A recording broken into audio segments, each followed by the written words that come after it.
시니어 골든벨. 은퇴 후 가장 빛나는 인생을 사는 법. 이 오디오북은 조용한 밤 편안하게 누워서 들으시기 좋도록 만들어졌습니다. 천천히 따뜻하게 여러분 곁에 앉아 이야기를 나누듯 읽어드리겠습니다. 긴장을 풀고 깊게 숨을 들이쉬고 지금 이 순간만 느껴보세요. 오늘 밤 당신에게 드리는 편지. 안녕하세요. 오늘 이 시간, 이 목소리를 듣고 계신 여러분. 지금 어디에 계신가요? 따뜻한 이불 속에 계신가요? 아니면 아직 잠이 오지 않아 뒤척이고 계신가요? 베개를 옆으로 당기고 몸에 힘을 쭉 빼시고 그냥 편하게 눈을 감으셔도 됩니다. 저는 오늘 밤 여러분 곁에서 아주 조용하고 천천히 이야기를 나눠드리려 합니다. 잠깐, 오늘 하루 어떠셨나요? 혹시 이런 생각이 스쳐 지나가지는 않으셨나요? 아침에 일어났는데 갈 곳이 없다. 오늘도 텔레비전만 보다가 하루가 끝났네. 이제 나는 아무 쓸모가 없는 사람이 된 것 같다. 자식들 짐이 될까봐 전화하기도 미안하다. 그 감정들, 이 자리를 빌려 말씀드립니다. 그 감정은 잘못된 것이 아닙니다. 수십 년을 온몸으로 달려온 분들이라면 멈추는 순간 당연히 느끼는 감정입니다. 그 외로움도, 그 막막함도, 그 허전함도 모두 여러분이 그만큼 열심히 살았다는 증거입니다. 여러분은 지금까지 정말 열심히 사셨습니다. 이른 새벽에 일어나 가족을 위해 밥을 지으시고 10,000원 버스를 타고 출근하시고 상사의 눈치를 보며 말 한마디도 조심하며 일하시고 야근을 하고 돌아와서도 아이들 숙제를 봐주시고 명절이면 제일 먼저 일어나 전을 부치시고 부모님 병원에 모시고 다니시고 그 모든 것을 한 번도 크게 불평하지 않고 묵묵히 해내셨습니다. 그런 분들께 오늘 밤 저는 이 말씀을 꼭 드리고 싶습니다. 수고하셨습니다. 정말 잘 사셨습니다. 그리고 이제 여러분 차례입니다. 오늘 밤 이 오디오북을 통해 함께 나눌 이야기는 딱 하나입니다. 남은 인생을 어떻게 하면 가장 행복하게, 가장 건강하게, 가장 나답게 살 수 있는가? 세계적인 철학자와 심리학자들의 지혜를 빌려 오늘 밤 천천히 풀어드리겠습니다. 이 오디오북이 끝날 때쯤 여러분의 마음속에 작은 불꽃 하나가 켜지기를 바랍니다. 새로운 아침을 다시 기대하고 싶은 그 따뜻하고 조용한 불꽃이요. 이 채널이 마음에 드셨다면 구독과 좋아요 부탁드립니다.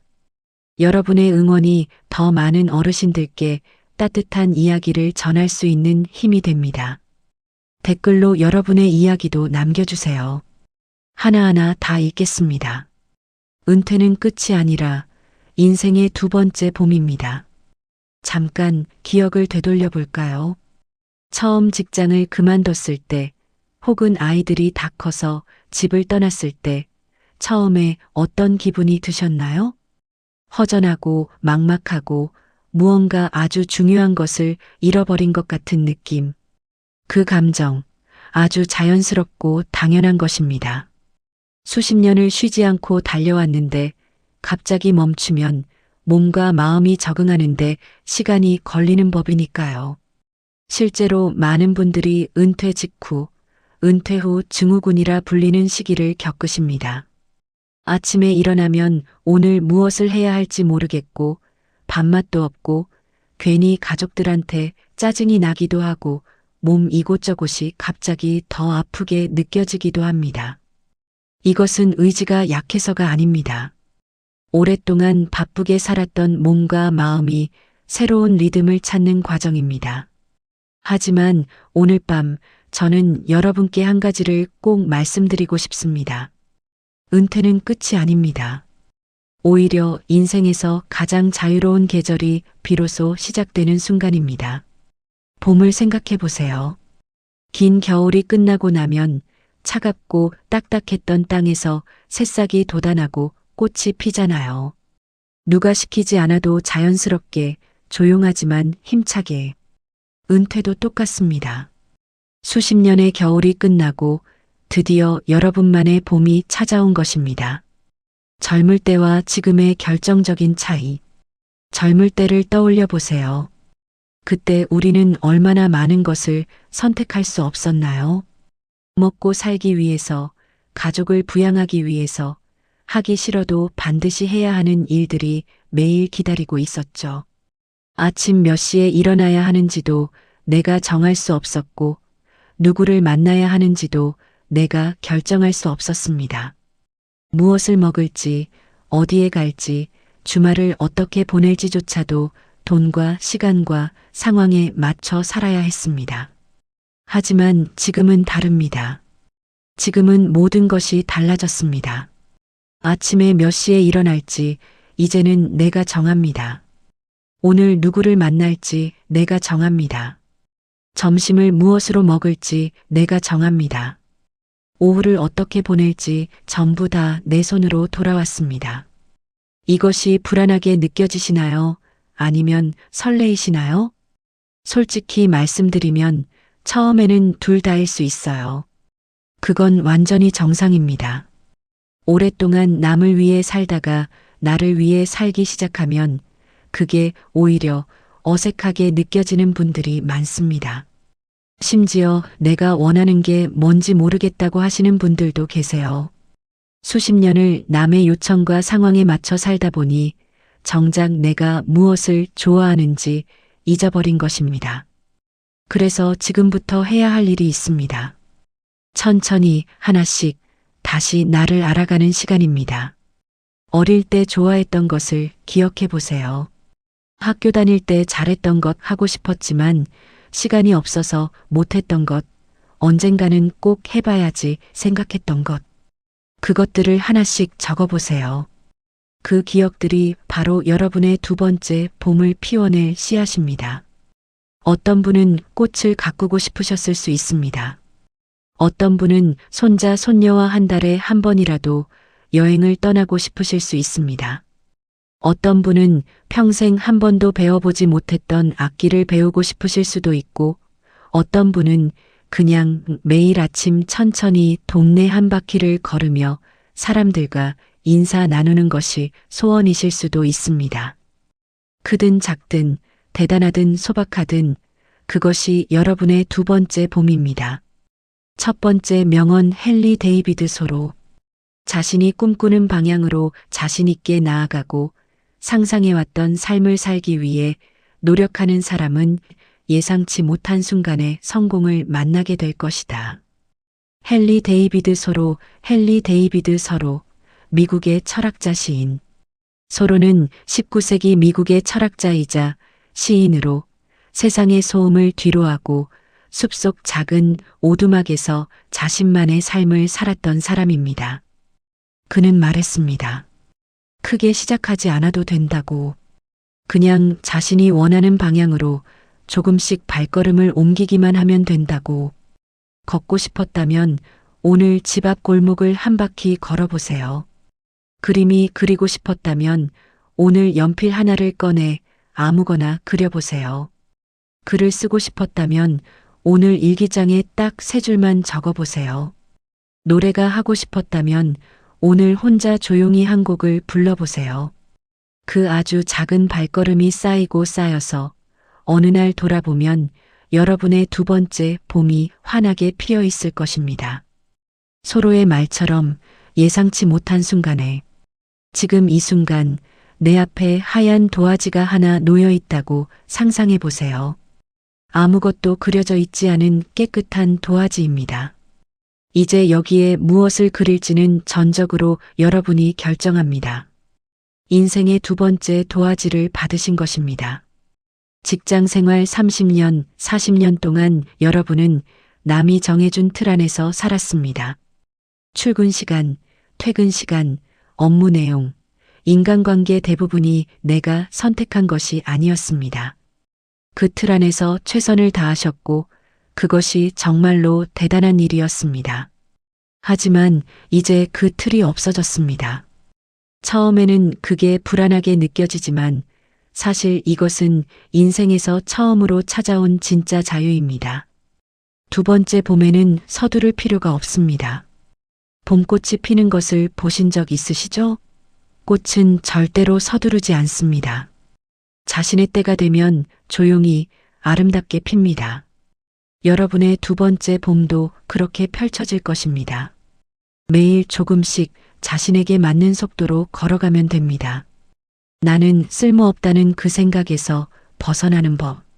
많은 어르신들이 은퇴 후에 이런 말씀을 하십니다. 집에 있으면 애들 눈치가 보여. 내가 있어봤자 집만 되는 것 같아. 이 나이에 내가 뭘 더 하겠어. 이제 끝이지. 며느리한테도 아들한테도 미안해서 말도 못 꺼내겠어. 들을 때마다 마음이 너무나 아팠습니다. 왜냐하면 그 말을 하시는 분들이 얼마나 열심히, 얼마나 소중하게 살아오셨는지 제가 알기 때문입니다. 자녀를 키우고 가정을 지키고 나라를 위해 묵묵히 일했던 그분들이 왜 스스로를 짐이라고 느끼시게 됐을까요? 그 이유는 하나입니다. 역할이 사라졌기 때문입니다. 직장을 다닐 때는 부장님, 선생님, 사장님으로 불렸습니다. 그 이름 뒤에는 책임과 권위와 존재감이 있었죠. 가족 안에서는 아버지, 어머니, 가장으로 모든 것을 책임지는 중심이었습니다. 그 역할이 하루아침에 사라지는 것 같은 느낌, 그것이 은퇴 후 허탈함의 가장 큰 원인입니다. 하지만 여기서 아주 중요한 사실을 알아야 합니다. 역할이 사라진 것이 아닙니다. 역할이 바뀐 것입니다. 이제 여러분의 역할은 무엇일까요? 그것은 바로 삶을 즐기는 사람입니다. 자신을 잘 돌보는 사람입니다. 인생의 의미를 스스로 만들어가는 사람입니다. 이제껏 가족을 위해, 회사를 위해, 사회를 위해 살았다면 이제는 자신을 위해 살 차례입니다. 그게 이기적인 게 아닙니다. 오히려 자신을 잘 돌보는 사람이 주변 사람들도 훨씬 더 잘 돌볼 수 있습니다. 비행기를 탈 때 승무원이 항상 이런 말을 하잖아요. 비상시 산소 마스크는 먼저 본인에게 씌운 후 다른 분을 도와주세요. 그게 맞습니다. 내가 먼저 건강하고 행복해야 내 곁의 사람들도 행복할 수 있습니다. 내가 무너지면 아무도 도울 수 없습니다. 우리가 스스로에게 잘못 말하는 것들, 여기서 솔직한 이야기를 드리겠습니다. 우리는 평생 스스로에게 너무 가혹하게 살아왔습니다. 나 하나쯤이야라며 자신을 뒤로 미루고, 내가 참아야지라며 자신의 감정을 억누르고, 내가 약한 소리를 하면 안 되라며 도움도 요청하지 못하고 이 정도도 못 해내면 어떡하냐며 스스로를 몰아붙였습니다. 그 모든 것이 가족을 향한 사랑이었고 책임감이었습니다. 그 마음이 얼마나 아름다운 것인지 압니다. 하지만 이제 그 사랑을 조금, 딱 조금만 자신에게도 돌려주세요. 나도 쉬어도 된다. 나도 즐거워도 된다. 나도 도움을 받아도 된다. 나도 행복해도 된다. 이 말들이 이상하게 느껴지시나요? 죄책감이 드시나요? 그렇다면 그 죄책감 자체가 여러분이 얼마나 오랫동안 스스로를 맨 마지막 순위에 놓고 살아왔는지를 보여주는 증거입니다. 두 번째 명언 아리스토텔레스. 행복은 삶의 의미이자 목적이며 인간 존재의 전체적인 목표이다. 아리스토텔레스 에러스타털, 고대 그리스의 철학자. 아리스토텔레스는 2400년 전 고대 그리스에서 인간의 삶을 깊이 연구한 철학자입니다. 그는 말했습니다. 행복은 나중을 위한 보너스가 아니라 그 자체가 삶의 목적이라고. 그러니 이제 행복을 미루지 마세요. 나중에 시간이 생기면, 돈이 조금 더 모이면, 아이들이 다 자리를 잡으면, 몸이 다 나으면 계속 미루다 보면 정작 즐길 수 있는 시간을 놓쳐버립니다. 지금이 행복할 때입니다. 바로 지금 이 순간이 그 시간입니다. 그리고 이 말도 꼭 기억해 주세요. 우리는 늙어서 활동을 멈추는 것이 아니라 활동을 멈추기 때문에 늙는다. 움직임을 멈추는 순간 몸이 굳고 몸이 굳으면 마음도 함께 늙습니다. 새로운 것을 배우기를 멈추는 순간 뇌도 서서히 잠들기 시작합니다. 반대로 무언가를 계속 시작하고 배우고 움직이는 사람은 나이가 들어도 마음이 접습니다. 지금 이 순간 어떤 것이든 한 가지만 생각해 보세요. 내가 다시 시작하고 싶은 것, 내가 새롭게 해보고 싶은 것, 그것이 무엇인지 떠오르셨나요? 자존감을 다시 세우는 3가지 방법. 은퇴 후에 무너지기 쉬운 것 중 하나가 자존감입니다. 직함도 없어지고 명함도 없어지고 부장님이라고 부르는 사람도 없어지고 나면 나는 과연 누구인가 하는 질문이 생겨납니다. 이것은 매우 자연스러운 현상입니다. 하지만 그 질문에 잘 답할 수 있다면 그것 자체가 성장입니다. 첫 번째, 매일 아주 작은 성취를 만드세요. 거창한 것이 아니어도 됩니다. 오늘 아침 정해진 시간에 일어난 것, 밥을 먹고 그릇을 설거지한 것, 집 앞을 20분 걸은 것, 이것들이 모두 성취입니다. 매일 저녁 오늘 내가 한 일 3가지를 수첩에 적어보세요. 아무것도 안 한 것 같은 날도 적다 보면 내가 꽤 많은 것을 했다는 것을 알게 됩니다. 이 작은 성취들이 쌓여서 자존감의 기반이 됩니다. 두 번째, 나의 경험과 지혜를 나눠주세요. 여러분이 살아온 수십 년은 그 자체가 엄청난 지식의 보고입니다. 자녀에게, 손자에게, 혹은 주변의 젊은 사람에게 여러분이 살면서 배운 것들을 나눠주세요. 요리 레시피, 살아가는 지혜, 힘든 시절을 견뎌낸 방법, 인간관계에서 깨달은 것들, 이런 것들을 나눌 때 내가 아직 누군가에게 도움이 되는 사람이라는 것을 느끼게 됩니다. 세 번째, 비교하는 습관을 내려놓으세요. 옆집 어르신은 아직도 활발히 활동하는데 나는 왜 이럴까? 우리 친구는 해외여행을 다니는데 나는 왜 이렇게 힘들까? 이런 비교가 자존감을 갉아먹습니다. 모든 사람의 상황이 다르고 모든 사람의 속도가 다릅니다. 나는 나입니다. 어제의 나보다 오늘의 내가 조금이라도 나아졌다면 그것으로 충분합니다. 진짜 관계, 진짜 사람을 곁에 두는 법. 살면서 관계만큼 우리 삶에 깊이 영향을 주는 것도 없습니다. 좋은 사람 한 명이 삶 전체를 환하게 만들어주기도 하고 잘못된 관계 하나가 수십 년 동안 마음을 짓누르기도 합니다. 나이가 들면서 자연스럽게 인간관계는 줄어듭니다.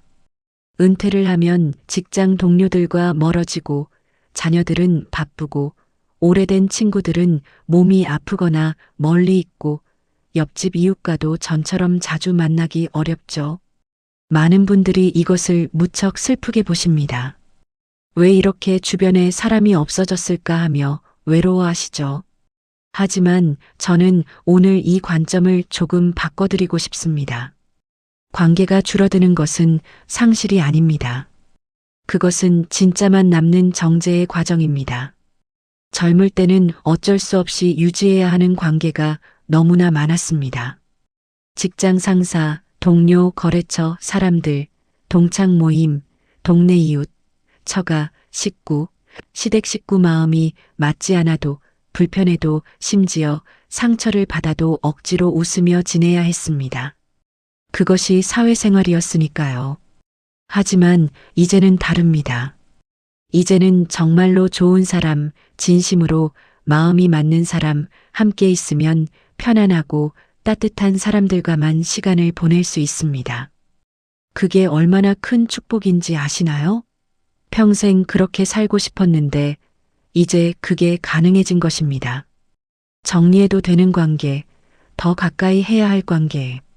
솔직하게 말씀드릴게요. 이제는 정리해도 됩니다. 만날 때마다 괜히 기분이 나빠지는 사람. 항상 내 상황과 자녀를 남과 비교하며 깎아내리는 사람. 나를 이용하거나 돈 이야기만 꺼내는 사람. 만나고 나서 피곤하고 공허한 느낌이 드는 사람. 이런 관계는 이제 천천히 거리를 두어도 됩니다. 그게 나쁜 일이 아닙니다. 그것은 아주 지혜로운 선택입니다. 대신 이런 사람들을 찾고 더 깊게 연결되어야 합니다. 함께 있으면 말하지 않아도 편안한 사람. 내 이야기를 끝까지 들어주는 사람. 같이 웃을 수 있는 사람. 오랜만에 만나도 어제 만난 것처럼 자연스러운 사람. 나의 약한 모습을 보여도 괜찮은 사람. 그 한 명이, 그 소중한 단 한 명의 친구가 때로는 수백 명의 피상적인 관계보다 훨씬 더 큰 위로가 됩니다. 가족관계, 어떻게 새롭게 가꿀 것인가? 은퇴 후 가장 크게 달라지는 것 중 하나가 바로 가족관계입니다. 특히 부부관계가 많이 변합니다. 평생 바깥에서 일하다가 갑자기 집에 온종일 같이 있게 되면 오히려 불편해지는 경우가 많습니다. 정년퇴직 후 이혼이 늘어난다는 뉴스를 들어보신 적 있으신가요? 그것은 사이가 나빠서가 아니라 서로 새로운 방식으로 함께 사는 법을 아직 모르기 때문입니다. 지금부터 이렇게 해보시면 어떨까요? 배우자에게 하루에 한 번 감사한 것을 말로 전해보세요. 밥이 맛있었어요. 오늘 같이 산책해서 좋았어요.처럼 작은 것도 좋습니다. 자녀에게는 보고 싶다, 잘 지내고 있는지 궁금해서 하고 가볍게 연락해 보세요. 걱정이나 잔소리가 아니라 그냥 안부를요. 손자, 손녀와는 그들의 세계에 관심을 가져보세요. 요즘 무엇을 좋아하는지, 어떤 음악을 듣는지 물어보세요. 세대 차이가 줄어들고 관계가 따뜻해집니다. 세 번째 명언 랄프 waldo 에머슨. 인생에서 가장 아름다운 보상 중 하나는 누군가를 진심으로 돕고자 할 때 그 과정에서 자신도 도움을 받게 된다는 사실이다. 랄프 waldo 에머슨, 랠프 waldo 에머선, 미국의 철학자 시인. 에머슨의 이 말은 단순히 남을 도우면 복이 온다는 뜻이 아닙니다. 진심 어린 관계는 반드시 쌍방향이라는 것입니다. 내가 먼저 마음을 열고 진심으로 다가갈 때 상대방도 진심으로 다가오게 된다는 것입니다. 오늘 오랫동안 연락하지 못했던 분께 전화 한 통만 해보세요. 그냥 목소리가 듣고 싶어서 전화했어요. 이 한마디가 그분의 하루를, 어쩌면 한 주를 환하게 만들 수 있습니다. 그리고 그 기쁨이 여러분께도 고스란히 돌아옵니다. 함께 밥을 먹는 것, 차 한 잔을 나누는 것, 손을 잡고 천천히 걷는 것. 이 소박하고 평범한 것들 안에 진짜 행복이 있습니다. 노년의 외로움, 어떻게 다스릴 것인가? 노년의 가장 큰 정신적 도전은 외로움입니다. 이것은 단순히 혼자 있다는 것이 아닙니다. 많은 사람들 속에 있어도 외로울 수 있고 혼자 있어도 전혀 외롭지 않을 수 있습니다. 진짜 외로움은 내가 이 세상에 필요한 사람인가, 내가 누군가에게 소중한 존재인가라는 의문에서 옵니다. 혼자 있는 시간과 외로운 시간을 구별하세요. 혼자 있는 시간은 나쁜 것이 아닙니다. 아침에 조용히 차 한 잔을 마시며 창밖을 바라보는 시간, 좋아하는 음악을 들으며 산책하는 시간, 책을 읽는 시간, 이것은 고독을 즐기는 시간입니다. 반면 아무도 나를 기억하지 않는 것 같고 아무도 내 목소리를 듣고 싶어 하지 않는 것 같은 느낌, 이것이 진짜 외로움입니다. 전자는 즐기셔도 됩니다. 후자는 적극적으로 해결해야 합니다. 외로움이 느껴지면 즉시 행동으로 전환하세요. 외로움을 혼자 견디면 더 깊어집니다. 외롭다는 생각이 드는 순간 바로 전화기를 들어보세요.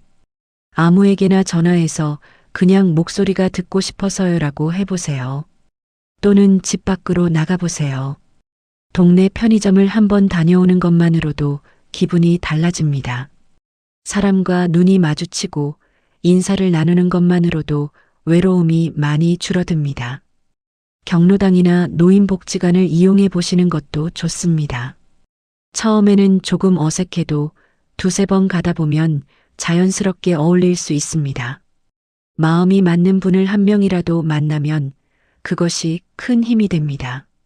건강, 노년의 가장 큰 재산을 지키는 법. 여러분, 솔직하게 물어볼게요. 지금 몸 상태가 어떠세요? 어딘가 아프거나 불편한 곳이 있으신가요? 무릎이 시리거나 허리가 결리거나 잠이 잘 안 오시거나. 많은 어르신들이 몸이 불편해도 그냥 참자, 나이 들면 다 그렇지라며 병원 가는 것을 미루십니다. 돈 걱정도 있고 귀찮기도 하고 이 나이에 병원 가봤자 뭐가 달라지겠냐는 생각도 드시죠. 하지만 제가 드리고 싶은 말씀은 이것입니다. 건강은 잃고 나서야 그 소중함을 압니다. 그때 후회해도 이미 늦습니다. 지금 이 순간부터 건강을 단순한 관리 대상이 아니라 여러분 인생의 가장 중요한 투자 대상으로 생각해 주세요. 젊을 때는 돈이 자산이었다면 노년에는 건강이 자산입니다. 아무리 통장에 돈이 가득해도 몸이 아파서 먹고 싶은 걸 못 먹고 가고 싶은 곳을 못 가고 만나고 싶은 사람을 못 만난다면 그 돈이 무슨 의미가 있겠습니까? 반대로 건강하다면 돈이 조금 부족해도 할 수 있는 것들이 얼마나 많은가요?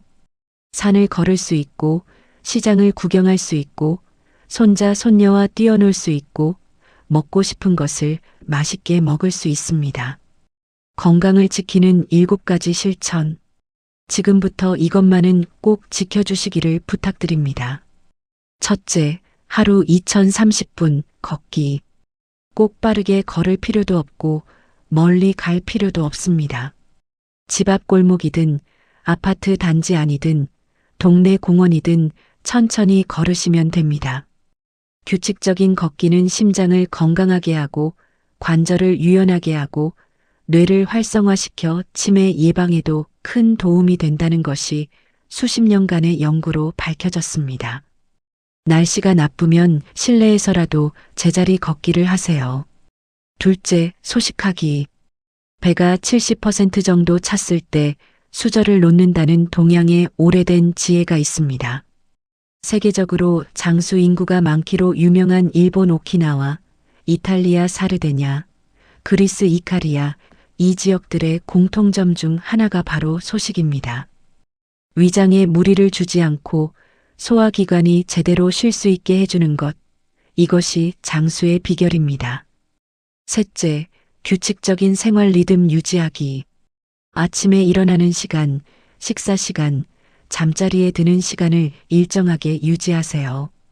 은퇴 후에 낮에 낮잠을 너무 많이 자거나 밤늦게까지 텔레비전을 보는 습관이 생기면 수면 리듬이 깨지고 이것이 면역력 저하와 우울감으로 이어질 수 있습니다. 몸의 생체 리듬을 지키는 것이 건강의 기반입니다. 넷째, 병원을 무서워하지 않기. 몸에 작은 이상 신호가 느껴지면 꼭 병원에 가세요. 나이 들면 다 그렇지라며 참다가 더 크게 악화되는 경우가 많습니다. 무엇보다 정기 검진을 꼭 챙기세요. 1년에 한 번은 종합 검진을 통해 혈압, 혈당, 콜레스테롤 수치를 확인하고 이상이 있으면 초기에 잡는 것이 중요합니다. 다섯째, 사회적 활동 유지하기. 혼자 집에만 계시면 몸도 마음도 뇌도 빠르게 약해집니다. 경로당이든 동네 모임이든 종교 활동이든 취미 클럽이든 봉사 활동이든 무엇이든 사람들과 교류하는 것이 중요합니다. 미국 하버드 대학교의 80년 추적 연구에서도 사람들과 좋은 관계를 유지하는 것이 건강과 장수에 가장 큰 영향을 미친다는 결과가 나왔습니다. 여섯째, 뇌를 꾸준히 자극하기. 독서, 퍼즐, 장기, 바둑, 서예, 요리 레시피 따라하기, 새로운 길로 산책하기 등 뇌가 새로운 자극을 받으면 치매 예방에 도움이 됩니다. 스마트폰 사진 찍기나 유튜브 보기처럼 새로운 기기를 배우는 것도 훌륭한 뇌 운동입니다. 일곱째, 충분히 자기. 수면은 노년 건강에서 가장 중요한 요소 중 하나입니다. 잠자는 동안 뇌는 독소를 청소하고 세포는 회복하고 기억은 정리됩니다. 하루 78시간, 규칙적인 시간에 주무시는 것을 목표로 하세요. 잠들기 어려우시다면 오늘처럼 오디오북을 들으시는 것도 좋은 방법입니다. 네 번째, 명언 키케로. 노년의 약점은 정신의 쇠퇴가 아니라 활동을 포기하는 데서 온다. 마르쿠스 툴리우스 키케로, 마커스 털리이스 시서로, 고대 로마의 철학자 정치가. 키케로는 지금으로부터 2000년도 더 전에 살았던 로마의 철학자이자 정치가입니다. 그는 70대에도 글을 쓰고 강연하고 논문을 완성하기를 멈추지 않았습니다.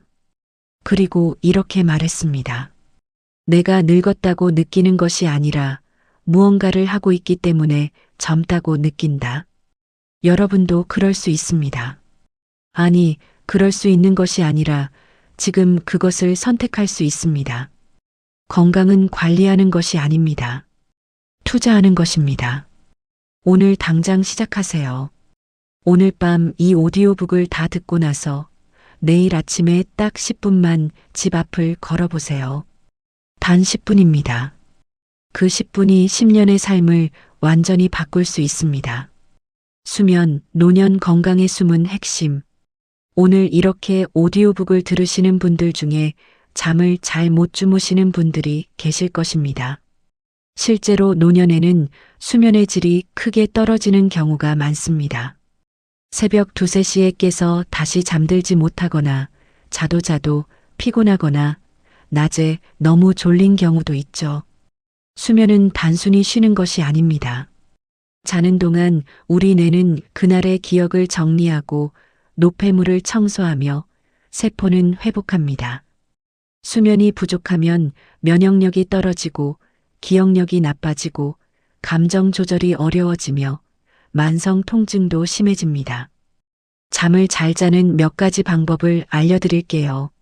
낮잠은 30분 이내로 제한하세요.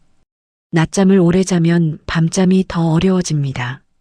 저녁 이후에는 커피, 녹차 같은 카페인 음료를 피하세요. 잠들기 전 스마트폰 화면을 오래 보지 마세요. 빛이 수면 호르몬 분비를 방해합니다. 매일 같은 시간에 잠자리에 드는 습관을 만드세요.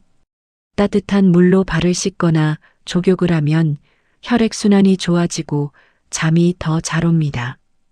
오늘처럼 잔잔한 오디오북이나 자연 소리를 들으면 마음이 편안해져 수면에 도움이 됩니다. 수면이 좋아지면 낮 동안의 활력도 달라집니다. 밥맛도 좋아지고 기분도 좋아지고 몸도 가벼워집니다. 잘 자는 것, 그것이 가장 기본적인 건강의 시작입니다. 마음 건강도 함께 챙기세요. 몸 건강 못지않게 중요한 것이 마음 건강입니다. 노년에는 우울감을 느끼시는 분들이 많습니다. 몸이 아프거나 배우자나 오랜 친구를 잃거나 경제적 걱정이 생기면 마음이 무거워집니다. 우울감이 느껴질 때 혼자 참지 마세요. 가족에게 말하기 어려우시면 동네 보건소에 가시면 무료로 상담을 받으실 수 있습니다. 이 나이에 무슨 상담이냐고 생각하실 수 있지만 마음이 아픈 것도 병이고 치료가 됩니다. 일상에서 작은 즐거움을 찾는 연습도 해보세요. 오늘 먹은 밥이 맛있었던 것, 바람이 시원했던 것, 하늘이 파랬던 것, 이런 것들에 감사하는 마음을 연습하면 우울감이 조금씩 줄어들고 삶이 더 밝아집니다. 돈, 가장 의미 있게 쓰는 법. 자, 이제 조금 현실적인 이야기를 해볼까요? 돈 이야기입니다. 많은 분들이 불편해하시는 주제이지만 오늘은 솔직하게 이야기 나눠보겠습니다. 노년의 돈 걱정은 당연한 것입니다. 수입은 줄었는데 의료비는 늘고 물가는 오르고 얼마나 더 살지도 모르는데 돈이 떨어지면 어떡하나, 이런 걱정은 어르신들 대부분이 갖고 계십니다. 하지만 많은 분들이 두 가지 극단에서 힘들어 하십니다. 첫 번째는 지나친 걱정입니다. 나중에 큰 병이 나면 어떡하지? 그때를 대비해서 한 푼도 못 쓰겠다. 자식들한테 짐이 되지 않으려면 더 아껴야 해. 밥도 제대로 못 먹고 아껴서 모아놨는데 그래도 불안하다. 이런 불안이 일상을 잠식해버립니다. 두 번째는 반대로 무계획적인 소비입니다. 아무런 계획 없이 지내다가 정작 꼭 필요한 순간에 돈이 없는 상황이 생기는 것입니다. 오늘은 중간 지점, 그 균형에 대해 이야기하겠습니다. 노년 재정의 두 가지 기둥. 노년의 재정에서 가장 중요한 것은 두 가지입니다. 하나, 기본적인 안정. 둘, 의미 있는 사용. 기본적인 안정이란 무엇인가요? 먹고, 자고, 치료받을 수 있는 최소한의 재원이 확보되어 있는 것입니다. 이것은 불안을 없애주는 토대입니다.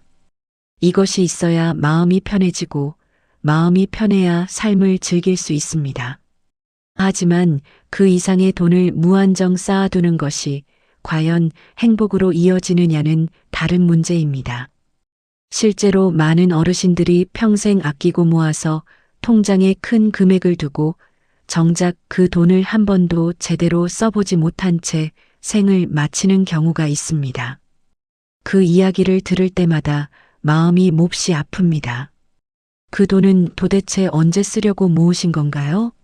몸이 건강할 때, 먹고 싶은 걸 맛있게 먹을 수 있을 때, 걷고 싶은 곳을 스스로 걸어갈 수 있을 때, 만나고 싶은 사람과 함께 웃을 수 있을 때, 지금이 바로 그때 아닌가요? 물론 자녀에게, 손자에게 무언가를 남겨주고 싶은 마음은 압니다. 그 마음은 정말 아름다운 사랑입니다. 하지만 여러분 스스로도 그 사랑을 받을 자격이 충분히 있습니다. 여러분의 행복하고 건강한 모습 자체가 자녀에게는 가장 큰 선물입니다. 어머니, 아버지가 저렇게 즐겁게 사시는 모습을 보니 저도 안심이 되고 행복해요. 이 말이 자녀에게 얼마나 큰 위안이 되는지 모릅니다. 의미 있는 소비의 4가지 원칙. 경험에 투자하세요. 물건보다 경험이 훨씬 더 오래 기억에 남고 더 깊은 행복을 줍니다.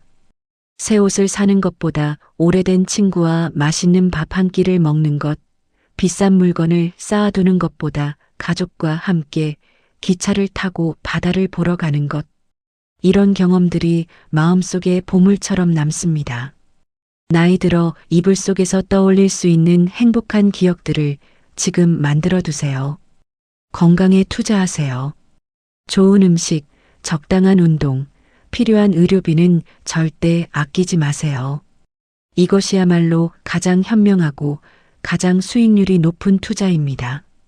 건강에 투자한 돈은 결코 낭비가 아닙니다.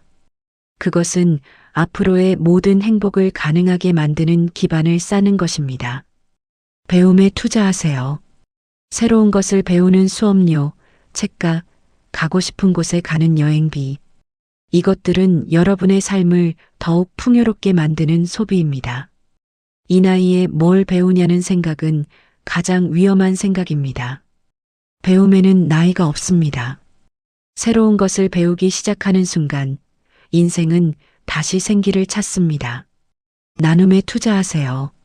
아주 작은 것이라도 누군가를 위해 쓰는 돈은 여러분에게 가장 큰 만족과 보람을 가져다 줍니다. 이웃에게 반찬 하나를 나눠드리는 것, 손자, 손녀에게 작은 용돈을 쥐어주는 것, 어려운 사람을 위해 작은 기부를 하는 것, 이런 나눔이 삶의 의미를 더해줍니다. 5번째 명언 빅터 프랭클. 어떤 상황에서도 인간에게는 단 하나의 자유가 남아있다. 그것은 자신의 태도를 선택할 자유이다. 빅터 프랭클, 오스트리아의 심리학자 홀로코스트 생존자. 빅터 프랭클은 나치의 강제 수용소에서 가족을 잃고 극한의 고통을 경험한 사람입니다. 그 극한의 상황에서도 그는 이 진리를 발견했습니다. 어떤 상황에서도, 어떤 처지에서도 우리에게는 단 하나의 자유가 남아있다고. 그것은 바로 자신의 태도를 선택하는 자유라고.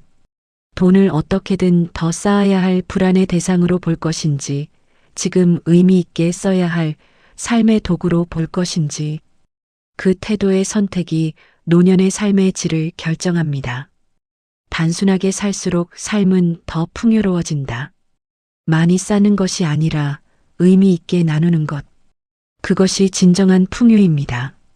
노후 재정, 이것만 알아도 안심입니다. 재정에 대한 이야기를 조금 더 구체적으로 드릴게요. 많은 어르신들이 노후 재정을 어떻게 관리해야 할지 막막해 하십니다. 전문적인 재무 지식이 없어도 이 기본 원칙들만 지키셔도 큰 도움이 됩니다. 첫째, 수입과 지출을 파악하세요.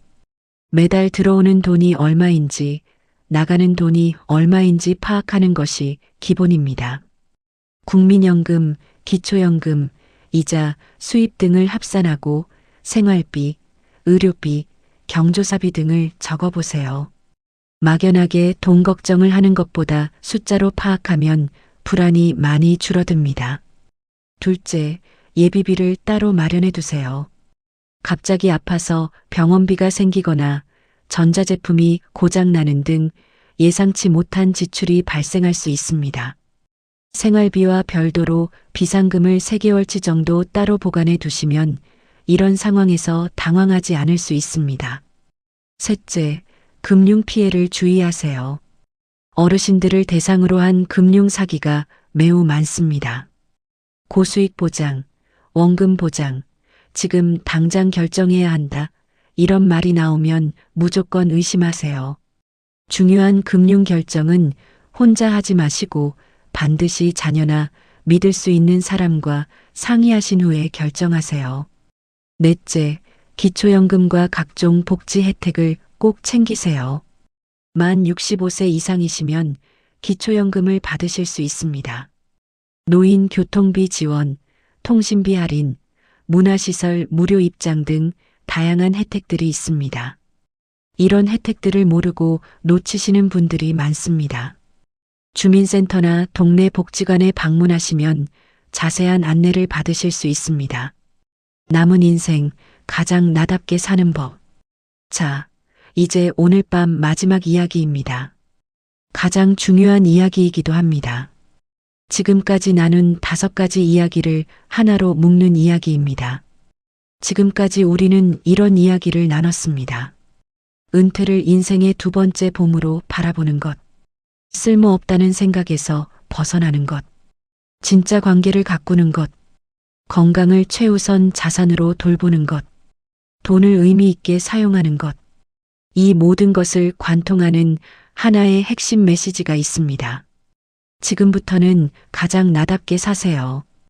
평생 남의 기대에 맞춰 살았다면 이제는 내 기대에 맞춰 사세요.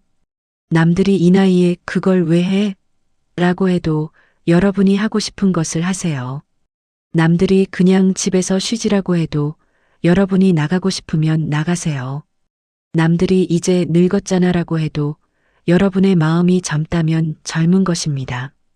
나이는 숫자입니다. 여러분의 인생을 결정하는 것은 나이가 아니라 태도입니다. 오늘 밤 3가지 선택을 드리겠습니다. 어떻게 볼 것인가? 그 선택이 여러분의 삶을 결정합니다. 첫 번째 선택, 은퇴 후의 삶을 어떻게 볼 것인가?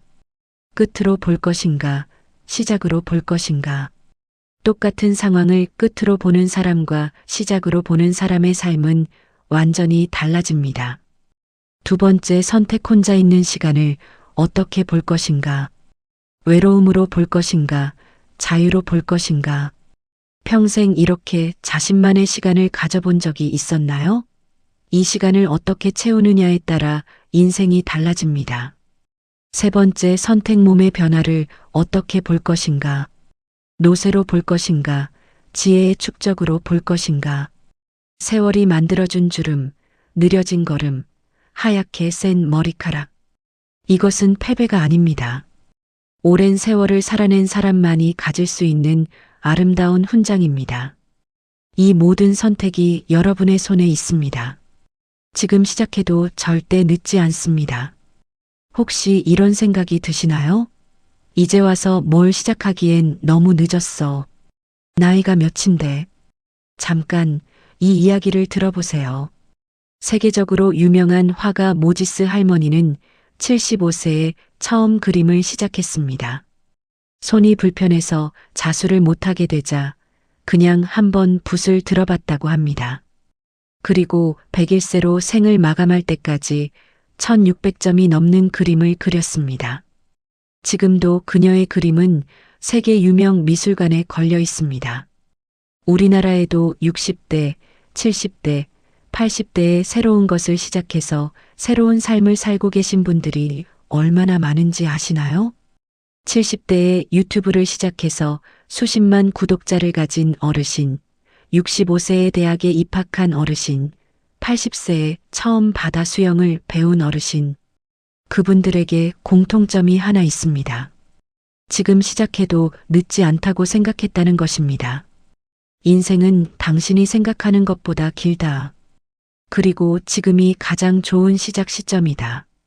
지금 시작해도 늦지 않습니다. 지금 바꿔도 늦지 않습니다. 지금 이 순간부터 시작하면 됩니다. 오늘 밤 함께 기억할 6가지. 하나, 은퇴는 끝이 아니라 인생의 두 번째 봄입니다. 지금부터가 진짜 나를 위한 시간입니다.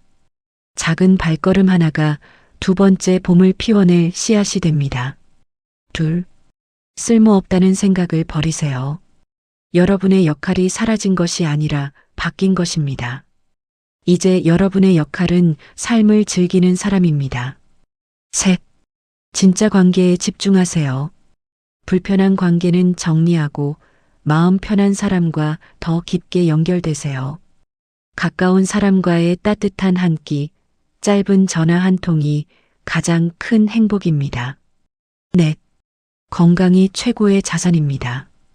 오늘부터 매일 20분 걷고 소식하고 규칙적으로 생활하세요. 건강은 관리가 아니라 투자입니다. 지금 당장 시작하세요. 다섯, 돈은 지금 의미 있게 쓰세요. 경험에, 건강에, 배움에, 나눔에 투자하세요. 그 돈을 언제 쓰려고 모으셨나요? 지금이 바로 그때입니다. 여섯, 가장 나답게 사세요. 남의 시선이 아니라 내 마음의 소리를 따라 사세요. 나이는 숫자입니다. 태도가 삶을 결정합니다. 나답게 산다는 것의 진짜 의미. 나답게 산다는 것은 남들에게 보여주기 위한 삶이 아니라 내가 진짜 좋아하는 것, 내가 진짜 원하는 것을 중심으로 하루를 채우는 것입니다. 예를 들어볼게요. 어떤 어르신은 아침마다 동네 시장을 한 바퀴 도는 것이 제일 행복하다고 하십니다. 과일 파는 아주머니와 인사를 나누고 싱싱한 채소를 골라서 집에 와서 밥을 짓는 것이 하루 중 가장 즐거운 시간이라고요. 어떤 어르신은 매일 저녁 하늘을 바라보는 것이 낙이라고 하십니다. 오늘 노을이 얼마나 예쁜지, 오늘 별이 얼마나 밝은지 그것을 보는 것만으로도 하루가 충분하다고요. 이것이 나답게 사는 것입니다. 누가 봐서 대단해 보이는 것이 아니어도 됩니다. 남들이 부러워할 만한 것이 아니어도 됩니다. 내가 진심으로 좋아하고 내가 진심으로 즐거운 것이면 충분합니다. 그런데 많은 분들이 이렇게 말씀하십니다. 그런 게 뭔지 모르겠어요. 평생 가족과 일을 위해서만 살다 보니 내가 뭘 좋아하는지 모르겠어요. 그렇다면 이렇게 해보세요. 이번 주에 평소에 가보지 않았던 곳을 한 곳만 가보세요. 전통시장, 공원, 도서관, 식물원, 무엇이든 좋습니다. 최근 텔레비전을 보다가 나도 저거 해보고 싶다는 생각이 든 적이 있으신가요? 그것을 메모해 두세요. 어릴 때 좋아했던 것을 다시 떠올려 보세요. 노래, 그림, 요리, 낚시, 바느질, 글씨 쓰기 무엇이든 다시 꺼내볼 수 있습니다. 나를 알아가는 것은 오래 걸립니다. 하지만 그 과정 자체가 두 번째 인생의 모험이고 기쁨입니다. 3.5. 가장 용기 있는 선택. 인생에서 가장 용기 있는 선택 중 하나는 나이 들어서도 변화를 받아들이는 것입니다. 사람은 나이가 들수록 변화를 싫어하게 되는 경향이 있습니다. 익숙한 것이 편하고 새로운 것이 두렵고 지금 이대로가 좋다는 생각이 드는 것이죠. 하지만 변화 없이는 성장도 없고 성장 없이는 기쁨도 줄어듭니다. 변화는 크지 않아도 됩니다. 아침 산책 코스를 바꿔보는 것, 평소에 안 먹던 음식을 한번 먹어보는 것, 새로운 사람과 대화를 나눠보는 것. 이 작은 변화들이 뇌를 자극하고 일상의 활기를 불어넣습니다. 여러분은 이미 충분히 강한 사람입니다. 힘들었던 시절을 견뎌냈고 어려운 고비들을 넘어왔고 그 모든 것을 이겨내고 지금 이 자리에 계십니다. 그 자체가 이미 엄청난 강인함입니다. 그 강인함이 아직 여러분 안에 있습니다. 조금 잠들어 있을 뿐입니다. 오늘 이 이야기들이 그 강인함을 살며시 깨워드리기를 바랍니다. 끝까지 들어주셔서 진심으로 감사합니다. 여러분이 걸어온 길을 생각합니다.